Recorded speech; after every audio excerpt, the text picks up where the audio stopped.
Some murders are mysteries, but this one is a nightmare. In just a single night, this killer erased 4 lives. No broken windows, no forced locks, just silence, and a killer who walked among them, untouched and unknown. They and their beloved dog only went to sleep, unaware that someone was already inside their home, waiting to kill them. This is the story of the Anderson family, and the predator who chose them. The Andersons were like any other family in Houston. James, the father, worked long hours at an engineering firm, while his wife, Sarah, balanced her time between caring for their 2 young daughters, Emily and Grace, and managing a small online business from home. Friends described them as kind, friendly, and always willing to lend a hand. Their dog, Max, a golden retriever, was a familiar sight in the neighborhood, often seen trotting beside the girls on their evening walks. Sarah was an active member of the local parenting group, often organizing playdates and community events. James, despite his demanding job, made time for weekend barbecues and helping neighbors with home repairs. Emily and Grace were inseparable, spending their afternoons riding bikes, playing in the park, or helping their mom bake cookies. Their evenings followed a predictable routine. Dinner was always a time for conversation, with stories of school and work filling the room. Afterward, the girls would help clear the table before settling in for a bedtime story from Sarah. James would take Max for a final walk around the block, waving to the occasional neighbor still outside. That night, nothing seemed out of place. The entrance light flickered briefly, but that wasn't unusual for an older house like theirs. The sound of distant traffic hummed softly in the background, and the occasional bark from a dog a few houses down broke the stillness of the night. But one neighbor, Mrs. Caldwell, remembered something peculiar. She had been up late reading by her window when she thought she saw movement near the Anderson side gate. At first, she dismissed it as a shadow cast by the swaying trees, but something about it unsettled her. The figure was too still, too deliberate. She made a mental note to mention it to Sarah the next morning, but by then, it was too late. What happened inside that house remains one of the most perplexing cases authorities have faced. No forced entry, no obvious signs of a struggle. Yet by morning, an entire family was gone. Who was inside that house? And why did they choose the Andersons? These are the questions that continue to haunt investigators years after the crime. As night descended on the quiet Houston street, the Anderson family prepared for bed. Max, usually calm and steady, began to act differently. His ears perked up at intervals, and he paced near the front door, his nails clicking against the hardwood floor. Sarah noticed his restlessness, but attributed it to a passing stray cat or the neighborhood raccoons that often wandered through their yard. James double-checked the locks, a habit he developed after a break-in happened 2 blocks over last year. Emily and Grace were already tucked in, their soft breathing filling their shared bedroom. The house settled into its nighttime rhythm. The gentle hum of the refrigerator, the occasional creak of the wooden frame, the distant sounds of late-night traffic. Mrs. Caldwell, in her house across the street, heard a faint sound around 2 a.m. It was barely more than a whisper, something between a shuffle and a muted thud. She stirred in her bed, half awake, but quickly drifted back to sleep. Nothing seemed out of the ordinary. By dawn, a deep silence had descended over the Anderson home. No morning sounds of coffee brewing, no children's laughter, no bark from Max. Just stillness. Complete and absolute stillness. The break in routine caught the attention of Mark Reynolds, James Anderson's colleague at the engineering firm. By mid-morning, when neither James nor Sarah had responded to multiple calls, Mark's concern grew. He knew James was meticulous about communication, and this silence was out of character. At 11:45 a.m., Mark made the call. He told the Houston Police Department dispatcher that he was worried because James had not shown up for work and wasn't answering his phone. 2 patrol units arrived at the Andersons' home within 20 minutes. The officers approached the suburban home. No signs of forced entry were immediately apparent. The well-maintained lawn, the meticulously trimmed hedges, everything looked normal, almost too normal. When no one answered repeated knocks, they used the emergency protocol. The front door opened with a gentle push, unlocked. The first thing that struck the officers was the smell, a metallic, coppery scent that seasoned law enforcement immediately recognized.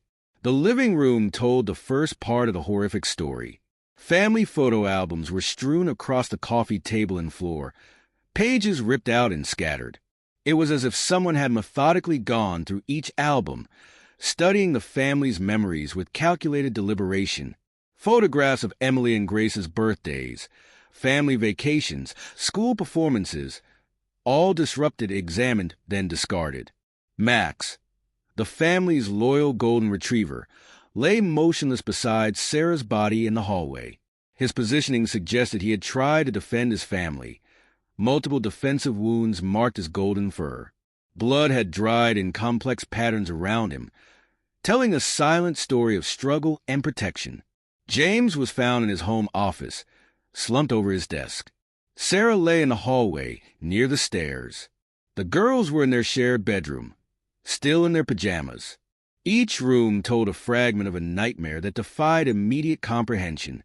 No valuables were missing. No jewelry displaced, no electronics stolen. The killer seemed interested in something far more personal than material possessions. The scattered photographs suggested an intimate, almost obsessive interest in the family's life and history. As crime scene technicians began their methodical work, marking evidence and photographing each room, the house itself seemed to hold its breath.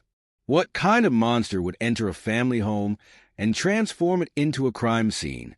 What could possibly motivate such a precise, emotionless execution? The neighborhood outside remained peaceful, unaware that behind the Andersons' carefully painted front door, a horror beyond imagination had unfolded.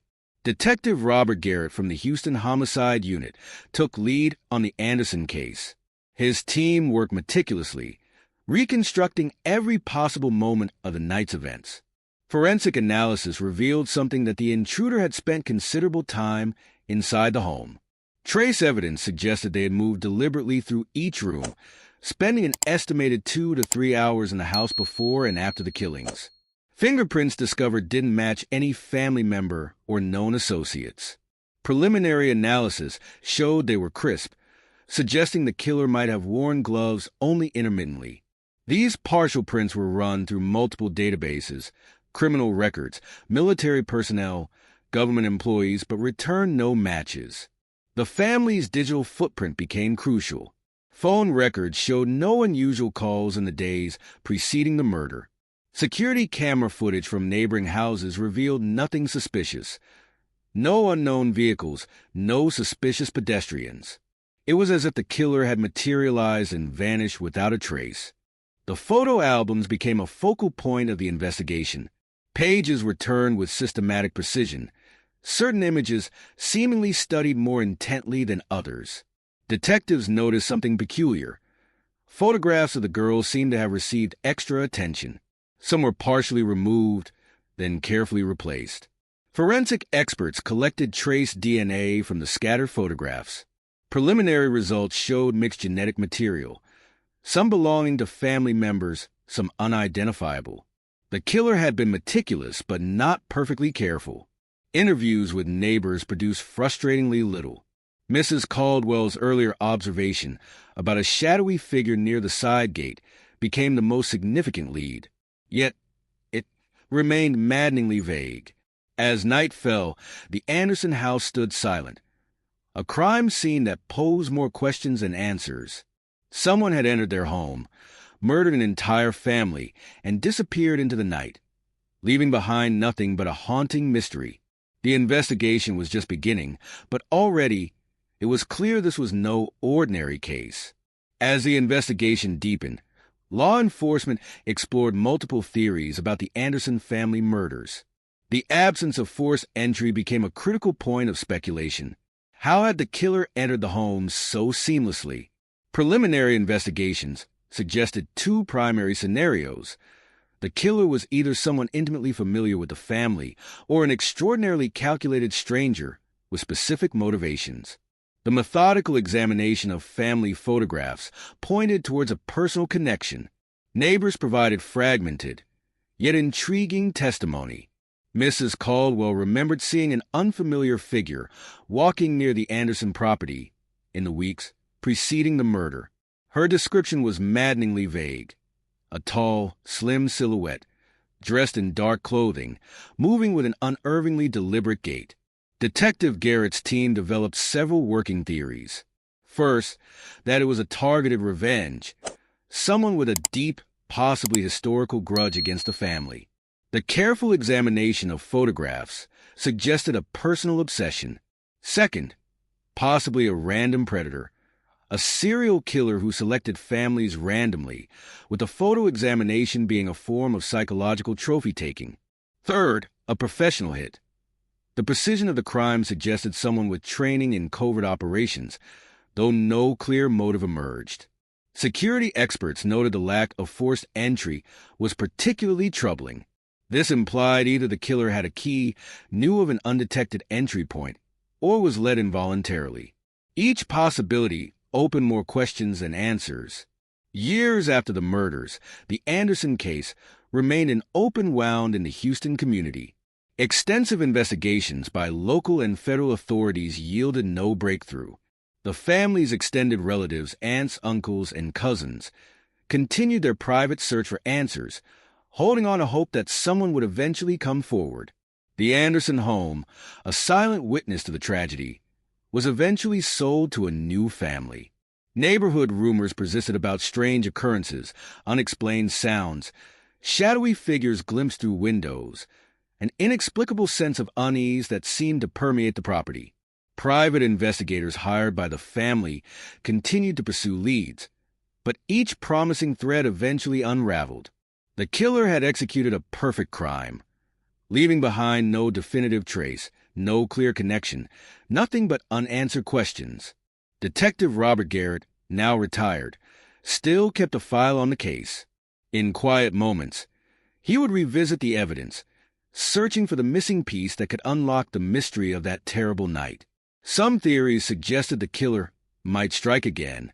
Others believed this was a singular, meticulously planned event with a purpose known only to the perpetrator. The Anderson family's story became a haunting reminder that some mysteries remain forever unsolved, some questions forever unanswered. If you have any theories about what really happened that night, let us know in the comments. Subscribe and turn on notifications so you'll be the first to know when we have another case.